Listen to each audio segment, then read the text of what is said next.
Bienvenue à tous à ce journal de 19 heures avancé d'une demi-heure pour 1h30 pour raison de match amical international fenêtre FIFA juin 2025 que vous suivrez en direct sur nos antennes entre les léopards de la RDC et les aigles du Mali qui aura lieu en France au stade de la Source de la ville d'Orléans.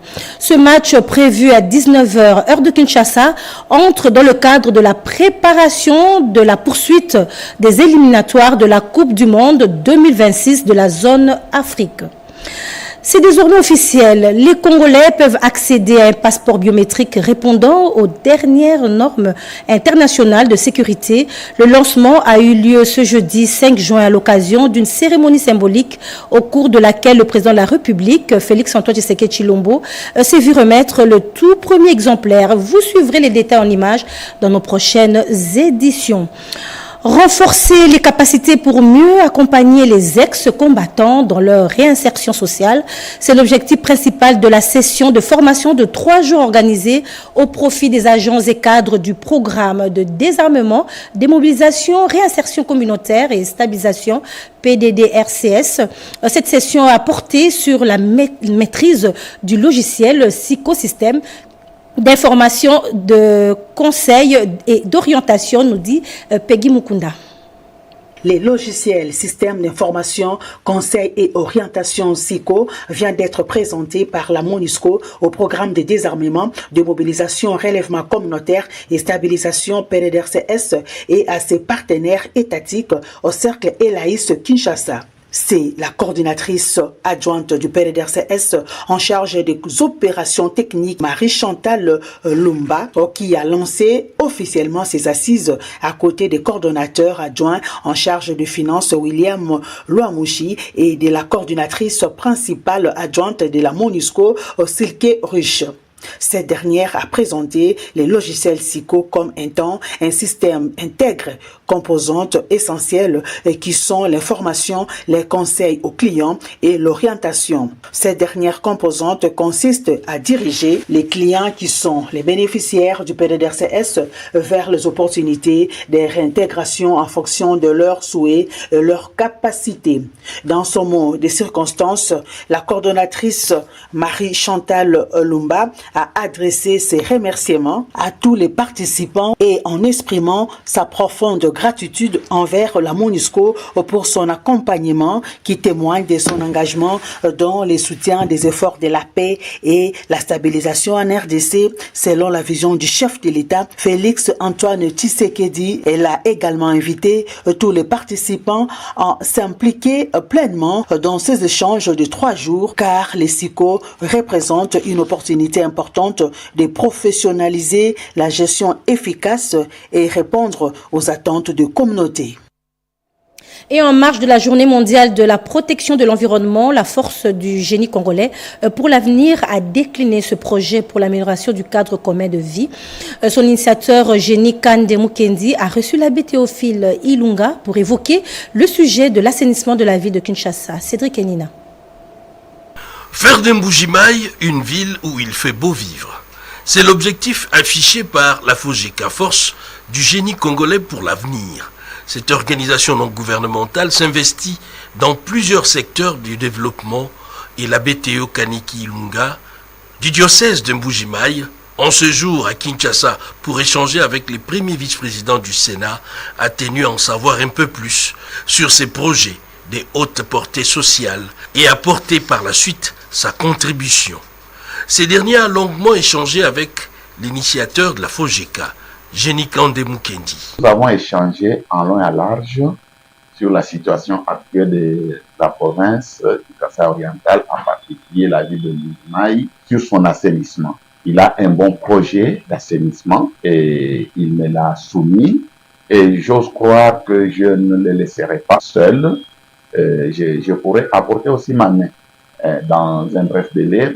Il m'a dit qu'il sera sur place en Mbujimaï pour monter une structure et en même temps installer sa fondation sur place. L'idéal pour lui, c'est de faire Mbujimaï une ville où il fait beau vivre. Nous prions pour lui, pour qu'il réalise ses grands rêves qu'il a pour tous les pays et pour tous les peuples.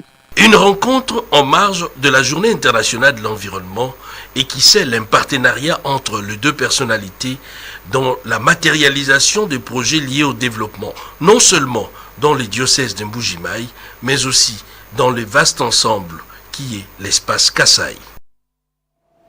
Kin Ezobonga n'est pas un simple slogan, mais la traduction d'une véritable ambition portée par le gouvernement provincial de faire de Kinshasa une ville propre, moderne et résiliente. C'est dans cette optique qu'un atelier sur la gestion des déchets solides s'est tenu avec la participation d'experts de la Banque mondiale.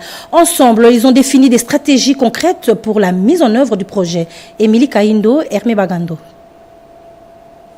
Kinshasa est l'une des plus grandes villes africaines de plus de 20 millions d'habitants. Malgré son potentiel d'investissement, cette ville-province est confrontée à d'importantes quantités de déchets solides polluant l'environnement. Face à ces défis majeurs de gestion des déchets, qui s'évaluent à 15 000 mètres cubes par jour, dû au manque d'infrastructures environnementales, le gouvernement de la République démocratique du Congo, avec l'appui de la Banque mondiale, a mis en œuvre le projet Kin Elenda pour des solutions durables, a souligné le gouverneur Daniel Bumba. À notre avènement à la tête de la ville de Kinshasa, nous avons mis en place un programme d'action ambitieux dénommé Kinshasa Ezobonga, au moyen duquel infrastructures et des services de gestion des déchets solides. Ainsi, la collecte, les transports, le traitement des déchets doivent être valorisés avec la réforme du cadre institutionnel et réglementaire en vue de favoriser l'assainissement et stimuler la création d'emplois. Au cours de ces assises, les participants ont fait l'état des lieux en rapport avec la vision du gouvernement provincial sur les enjeux et perspectives de rendre propre et résiliente la ville-province Kinshasa. D'actualité dans les provinces. D'abord, à l'Ituri, nommé à la tête du secteur opérationnel de cette province, le général-major Bruno Mandevou a pris officiellement ses fonctions le 30 mai 2025 à Bunia. La cérémonie de remise-reprise s'est tenue avec son prédécesseur, le général-major Niembo Abdallah, désormais affecté au commandement du secteur opérationnel Soukola 1, Grand Nord, dans la province du Nord Kivu. Le secteur opérationnel de l'armée en Ituri a un nouveau commandant. Il s'agit du général-major Bruno Mandevou qui remplace à titre intérimaire le général-major Niembo Abdallah qui est affecté au Nord Kivu pour exercer la même fonction au secteur opérationnel Sokola 1 et Front Nord. La passation de bâton de commandement entre ces deux officiaux généraux a eu lieu ce vendredi 30 mai à Bunia. C'était en présence de membres de l'état-major secteur opérationnel Ituri, occasion pour le général-major Niembo Abdallah d'appeler ces derniers à accompagner son successeur afin d'arriver à l'état final. Pendant qu'il est venu, loin de ce que les gens racontent, qu'il est extra, qu'il est extra. Vous aurez le temps de les connaître. Quand vous avez travaillé avec moi, avec la même allure, continuez. Soyez avec lui. Soyez toujours prêt avec lui. Et aidez-le à franchir, à aller de l'avant pour que demain... Ces nouveaux collaborateurs du lieutenant général Boyanka Chamadjouni promet continuer sur la lancée de son prédécesseur. Il nous a prodigué les conseils. Moi, je viens d'en faire. Vous saurez si je suis plus méchant ou pas. Et ce que moi j'aime, c'est la discipline militaire. Et nous devons se découvrir petit à petit pour que nous accompagnions nos autorités pour que la paix revienne. Dans sa mission, le général-major Mandevou Bruno va traquer les groupes armés hostiles au processus de paix initié par le chef de l'État, Félix Antoine Tshisekedi Tshilombo, les garants de la nation. Là-bas, la gouverneure Masuka Saini a inspecté plusieurs chantiers à Kolwezi. Presque tous sont achevés, de l'aéroport modulaire à la clinique moderne, en passant par l'ISP, la cité de la commune, les bâtiments de la CENI. Les travaux avancent visiblement bien. Images et commentaires. Mercredi 4 juin, Il est 8h30.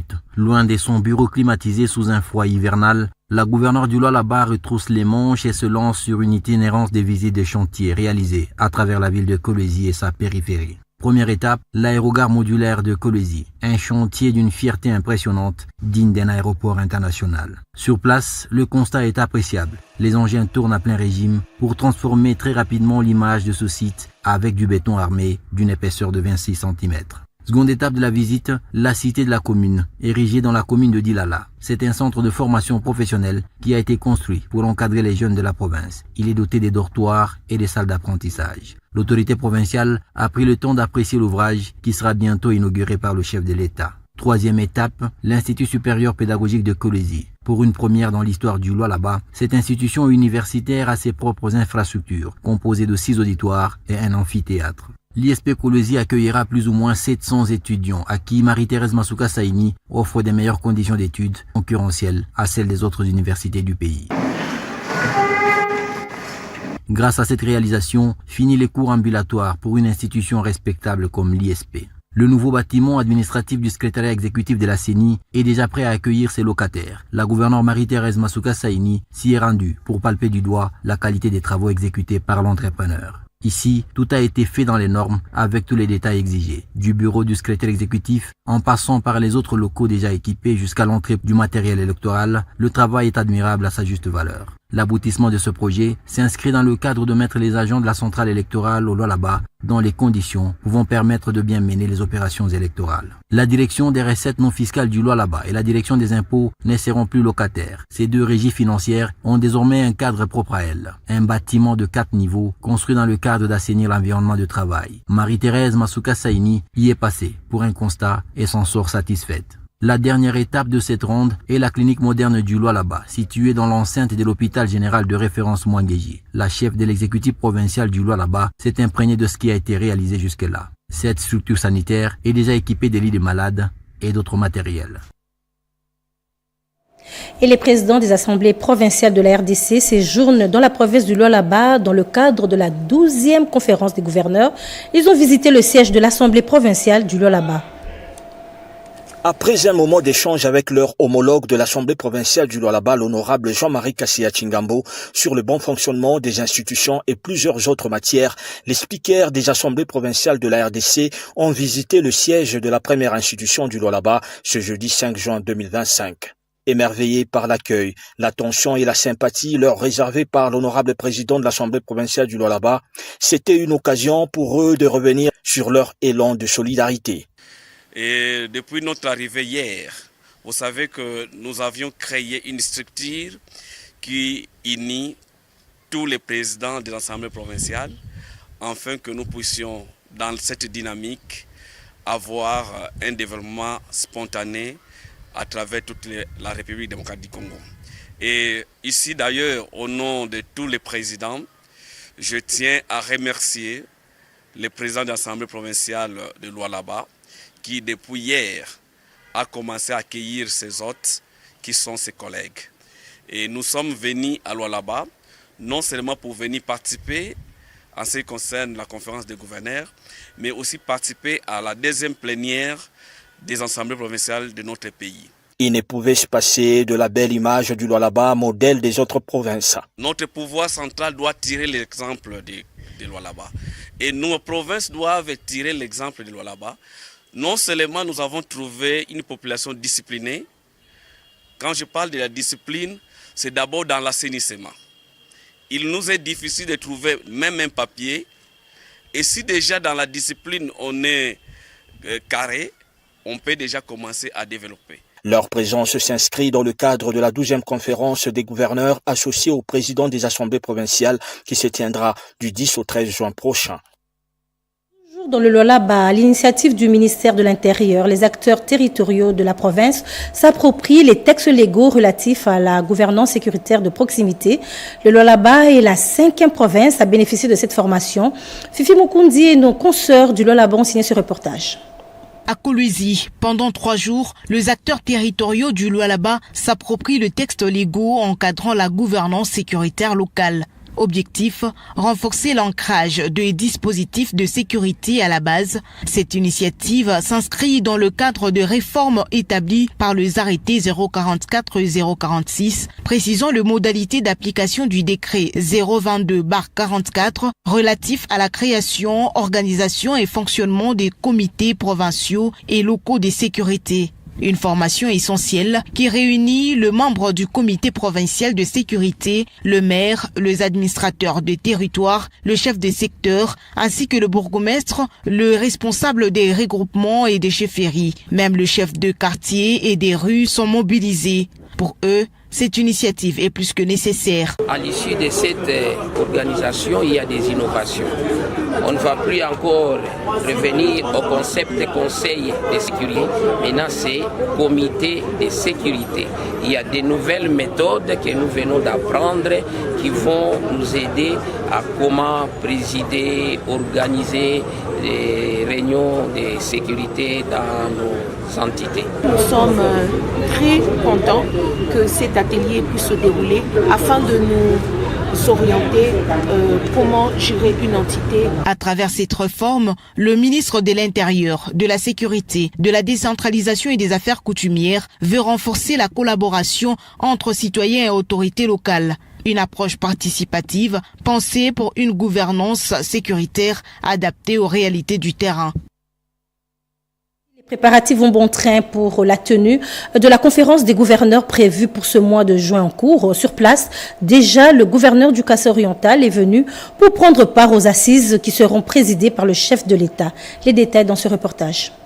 Il était 12h30 sous un ciel clair du Lualaba annonçant la 12e édition de la conférence de gouverneurs de la République démocratique du Congo, qui est l'appareil qui transportait le gouverneur du Kasaï-Oriental, touchait la piste de l'aéroport de Kolwezi. Au pied de l'avion pour l'accueil, le vice-gouverneur Mofundu Chinat Karl, qu'accompagnaient les ministres provinciaux de l'Intérieur, Oikoma Mayonde Philippe, du général de la police et du commandant de la 22e région militaire, Edi Kapend, et celui de la garde républicaine. Puis, les numéros 1 du Kasaï-Oriental étaient invités à passer les troupes en revue avant de saluer les différents membres des différentes délégations venues pour la circonstance. Conviés à prendre place pour un bref échange avec les autorités du Lualaba, les premiers de tous les Kasaïens à profiter de fixer l'opinion sur l'importance de cette 12e édition de la conférence de gouverneurs et a dit toute sa satisfaction de l'accueil lui réservé. Je suis impressionné pour l'accueil ici chaleureux réservé à notre modeste personne par notre collègue de Lualaba. Cet accueil nous fait voir déjà que nous sommes entre les bonnes mains et tout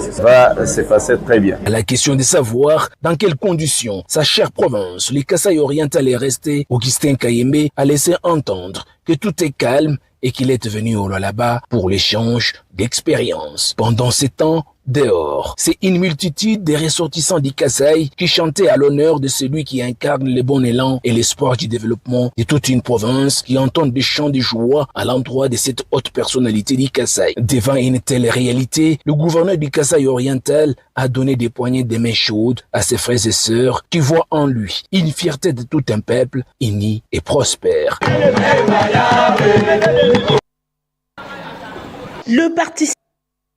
Et cette formation à Kinshasa, comment réveiller le champion qui dort en toi et 21 clés pour réveiller le leader en soi.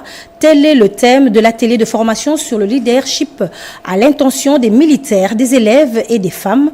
Et cet atelier vise à promouvoir le développement personnel et le pas de particuliers parmi ceux qui assurent la sécurité et l'avenir du pays.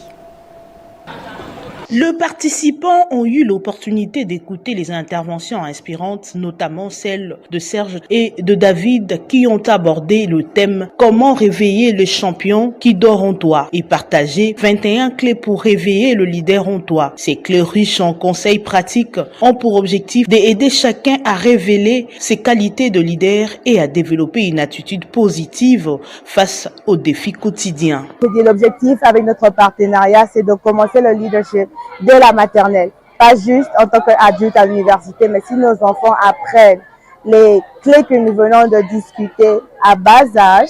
L'objectif de cette conférence cadre lien avec les missions du service d'éducation civique, patriotique et action sociale, qui vise la formation, l'éducation comportementale des militaires et de leurs dépendants. L'éducation comportementale, sous toutes ses facettes, est toujours placée au centre de notre action, car cela rencontre la vision du commandant suprême. Je cite Son Excellence M.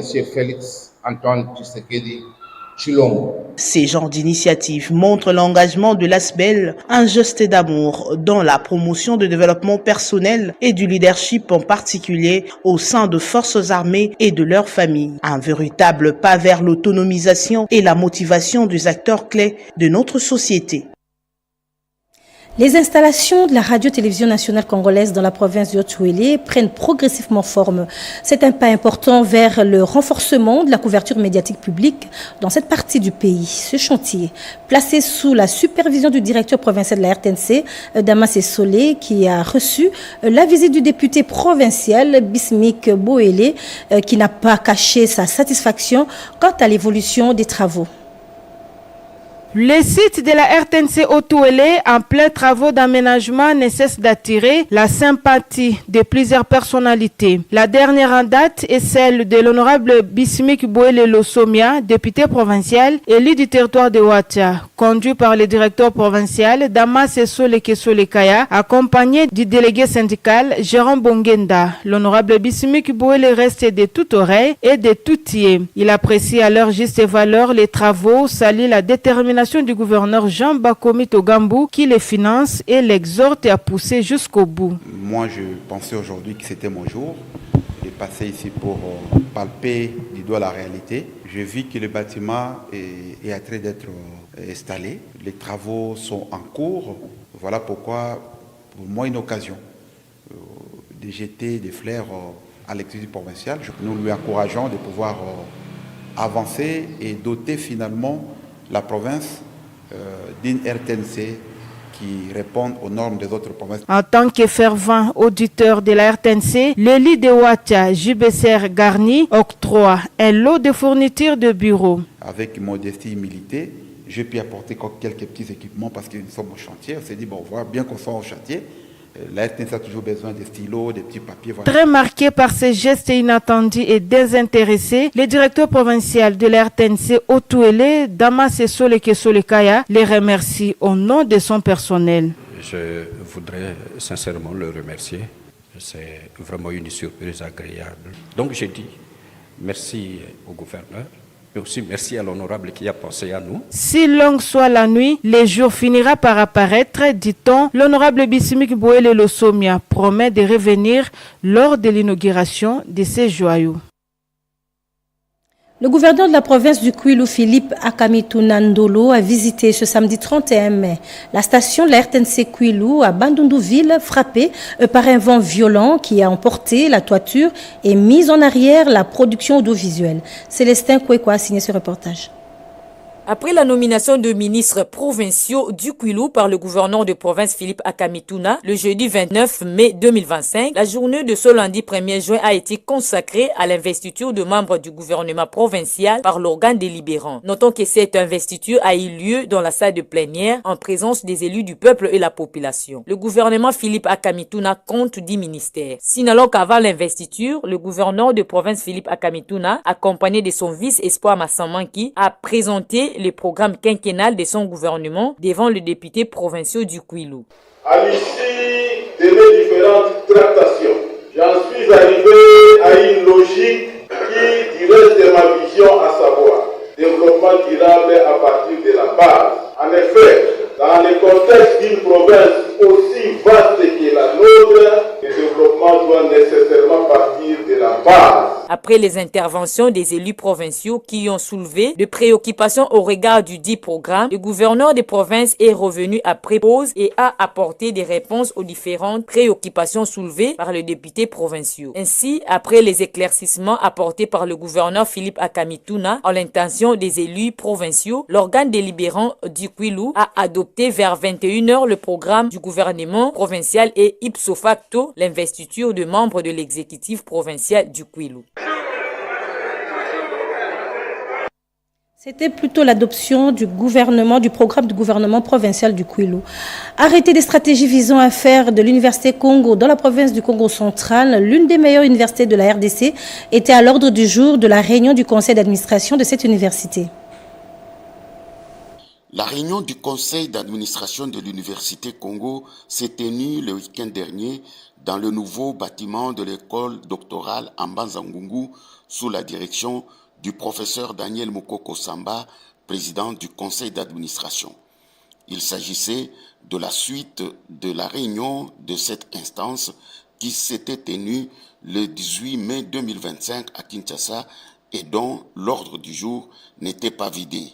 L'objet de cette réunion était de trouver les stratégies en vue d'amélioration des conditions d'études des étudiants et de travail pour le corps professoral. Un engagement formel susceptible de positionner l'Université Congo parmi les meilleures universités de la République démocratique du Congo. En mission au Congo central, le numéro 1 des forces du progrès de l'UDPS, Jekobea, a sensibilisé les jeunes sur l'amour de la patrie et l'unité nationale. Les leaders de la force du progrès se sont retrouvés en atelier pour réfléchir sur la crise actuelle et poser des diagnostics en vue de déceler les différents maux qui rongent et proposer une thérapie lancée sous les thèmes « Où allons-nous » Après débat et délibération, les membres de cette commission ont décelé les causes suivantes qui ont à la base de la crise qui secoue notre parti depuis la gestion de son Excellence, Monsieur le Président de la République, chef de l'État, Félix Tshisekedi Tshilombo, à la magistrature suprême. 1. La violation délibérée de l'article 26 de nos statuts qui prévaut la mise en place d'un triumvirat en cas d'empêchement du président du parti. La concentration des pouvoirs au niveau de l'exécutif du parti qui est à la base des défenestrations. Ces combattants disent non à l'agression rwandaise dans la partie est de la République démocratique du Congo. Ils s'engagent à soutenir les actions des chefs de l'État dans ses efforts pour le retour de la paix dans l'Est. Ces derniers, déterminés à soutenir le chef de l'État dans ses efforts pour le retour de la paix dans la partie est de la République. Jekobea, le numéro 1 de force du progrès de l'UDPS, a dans son mot de circonstances conscientisé la jeunesse à l'amour de la patrie et à la cohésion nationale en vue de barrer la route à l'ennemi. Cri du cœur lancé pour sauver un patrimoine éducatif en péril, le lycée Salongo, situé dans le territoire de Koutou au Maïndombe. Ici, au lycée Salongo de Bokoro, dans le Maïndombe, les élèves étudient dans des conditions difficiles, dues au vieillissement de leur établissement construit. Il y a de cela 75 ans par les missionnaires catholiques en tournée de proximité dans l'axe Lukeni, des Nyoki à Ténélé. La députée nationale, Mami Ilanga Pole, s'y est rendue question de prendre part aux festivités marquant le jubilé du lycée Salongo de la paroisse Sainte-Thérèse. Mami Ilanga Pole a profité de l'occasion pour lancer un appel aux autorités tant provinciales que nationales pour la réhabilitation rapide de cette école, dont les bâtiments souffrent aujourd'hui des séquelles de l'époque coloniale. Bien avant cela, la députée nationale, Mami Ilanga Pole, était au village Koutou, Moké et Iboto, avec point d'orgue l'inauguration des nouvelles paroisses de l'église protestante et catholique d'Embien. Aussi, dans le même périple, l'inauguration des 3 nouvelles autres paroisses à Dungu, dont 2 de l'église catholique et une de l'église protestante, le tout financé sur fonds propres de cet élu du territoire de Koutou. Une démarche saluée par la population locale, venue en nombre pour célébrer ces édifices religieux. Mami Ilanga Pole a effectué cette tournée de proximité en compagnie de plusieurs personnalités, notamment les premiers vice-présidents de la CENI, des élus provinciaux, ainsi que des représentants des confessions religieuses et des autorités locales. Et le vice-gouverneur du Nord Ubangi, Odo Joseph, a procédé au lancement officiel de l'introduction du vaccin antipaludique dans le programme national de vaccination de routine. Images et commentaires. pour le 11 zones de santé de la division provinciale du Nord-Ubangi, où 40 303 enfants âgés de 6 à 11 mois sont attendus pour recevoir leur première dose des vaccins contre le paludisme. Après avoir souligné que le traitement thérapeutique contre la malaria est gratuit, Dr Sylvain Genga a attiré l'attention de partenaires de santé sur le taux de mortalité infantile causé par le paludisme, et ces traitements préventifs tombent à point nommé pour le Nord-Ubangi, classé parmi les 8 provinces du pays le plus touchées par le paludisme. La division provinciale de la santé recommande à tous de maintenir l'élan afin de maximiser les chances des pays en général et particulièrement dans la province du Nord-Ubangi à être au rendez-vous de l'élimination du paludisme en 2035. Dans son discours de lancement, le vice-gouverneur de province, Odon Joseph Bongabodeto, en appelle à l'engagement collectif des autorités sanitaires, des prestataires de santé, de parents et gardiens d'enfants à collaborer pour la réussite de cette vaccination. Je dois donc commencer par remercier les chefs de l'État, son Excellence Félix-Antoine Tshisekedi, pour les efforts qui ne cessent de consentir afin de promouvoir la couverture de santé universelle en République démocratique du Congo. La santé reste une affaire de tous. Il est donc possible de vaincre le paludisme si l'engagement est unanime et ferme, c'est dont nous croyons. Avant de quitter l'hôtel de ville, le vice-gouverneur a assisté à l'administration de la première dose de ces vaccins au tout premier enfant fait par le ministre provincial de la Santé du Nord-Ubangi, Roger Basoukiabi. Puis le nouveau président des associations des clubs de l'UNESCO a décliné son plan d'action sous forme d'une feuille de route. On en parle dans ce commentaire de Cédric Kenina. Il s'agit ici d'un point de presse qui annonce la redynamisation des activités de l'association à travers ses discours de son nouveau président, Benoît Ilunga. Ce dernier est revenu sur l'histoire ou encore l'historique de l'UNESCO en République démocratique du Congo en expliquant dans les détails le rôle que la Fédération de clubs UNESCO joue en République démocratique du Congo, démontrant ainsi d'une manière claire la façon dont sera la procédure pour y adhérer et bénéficier des avantages qu'offre l'UNESCO. En outre, Benoît Ilunga a annoncé la cérémonie qui va consister à mettre en place un plan d'action, cérémonie qui se tiendra dans les jours à venir. C'était pour constater d'abord mon élection et puis commencer à mobiliser comment nous pouvons mettre notre politique pour vulgariser les idéaux de l'UNESCO. Pour finir, en présence de son adjoint de l'Afrique centrale et le président des associations de clubs de l'UNESCO, Benoît Ilunga Chimpama, a procédé à la remise de feuilles de route de la jeunesse pour les associations et clubs pour l'UNESCO 2025-2030, et ce, à quelques membres présents pour que ces documents servent de boussole. Religieux à présent, la puissance de Dieu pour le Congo, c'est le thème d'une grande croisade organisée ce samedi, le samedi prochain par l'église de Réveil du Congo. Plusieurs hommes de Dieu prendront part à ce grand rendez-vous. Certains d'entre eux sont déjà à Kinshasa. Eric Abamba. C'est ici à l'esplanade du Palais du Peuple que tous les chrétiens quinois ont un rendez-vous divin pour une grande croisade des prières prévue le samedi 7 juin prochain. Cette rencontre spirituelle est organisée par l'évêque général Paul-David Olangui de l'église de Réveil du Congo. Ces grands rendez-vous de prières qui aura pour thème la puissance des dieux connaîtra aussi la participation de plusieurs grands hommes des dieux d'autres pays. Raison déjà sur le sol congolais de la présence de la prophétesse coréenne et Sun Li qui annonce déjà des miracles pour le Grand Congo. Dieu veut encore bénir la RDC. Je suis venu vous transmettre ce message venant de Dieu. En 2006, lors de mon dernier passage ici en RDC, plusieurs âmes étaient guéries. Ma nouvelle mission au Congo est de faire encore mieux que l'autre fois. Cette grande croisade 2025 sera précédée par une grande conférence biblique qui aura lieu le vendredi 6 juin prochain, toujours ici, au Palais du Peuple. Cette conférence sera aussi animée par la prophétesse coréenne Sun Li. C'était annoncé au début de ce journal, c'est désormais officiel. Les Congolais peuvent accéder à un passeport biométrique répondant aux normes internationales de sécurité. Le lancement a eu lieu ce jeudi 5 juin à l'occasion d'une cérémonie symbolique au cours de laquelle le président de la République, Félix-Antoine Tshisekedi Tshilombo, s'est vu remettre le tout premier exemplaire. Du fond et de la forme, c'est un document complètement amélioré avec la technologie la plus avancée du domaine. Le premier citoyen du pays est aussi le premier à obtenir ce nouveau passeport. Quelques dizaines de minutes plus tôt, le président de la République, Félix-Antoine Tshisekedi Tshilombo, arrive au centre d'accueil de l'Institut national des arts pour parachever cette réforme qui place la RDC sur l'autoroute de la modernisation de ses services consulaires et la sécurisation des documents de voyage.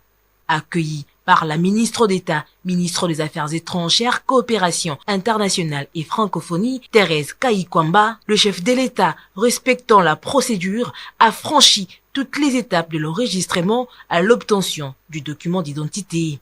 Produit par la firme allemande Dermalog, ce nouveau passeport répond aux exigences de l'Organisation de l'aviation civile internationale et intègre des technologies avancées pour lutter contre la fraude. Avec ses 38 pages de données en polycarbonate et un micropuce permettant d'identifier et de localiser des objets et des personnes sans contact, le nouveau passeport est nettement meilleur que l'ancien. Son coût, fixé à $75 américains, payable auprès d'une agence de la banque Equity BCDC ou en ligne sur le site officiel de demande de passeport, est une réponse à une difficulté sociale du quotidien et une garantie du renforcement de l'efficacité administrative ainsi que la bonne gouvernance des piliers de la vision du chef de l'État.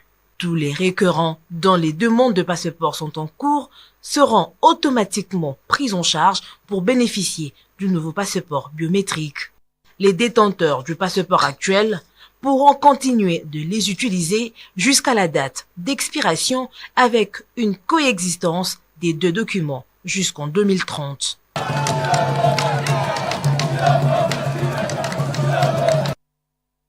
Fin de ce journal, merci de l'avoir suivi et bonne chance aux Léopards pour ce premier match amical dans le cadre de la préparation de la poursuite des éliminatoires de la Coupe du Monde 2026 de la zone Afrique. Prochain rendez-vous à 21h30 avec Cédric Enina.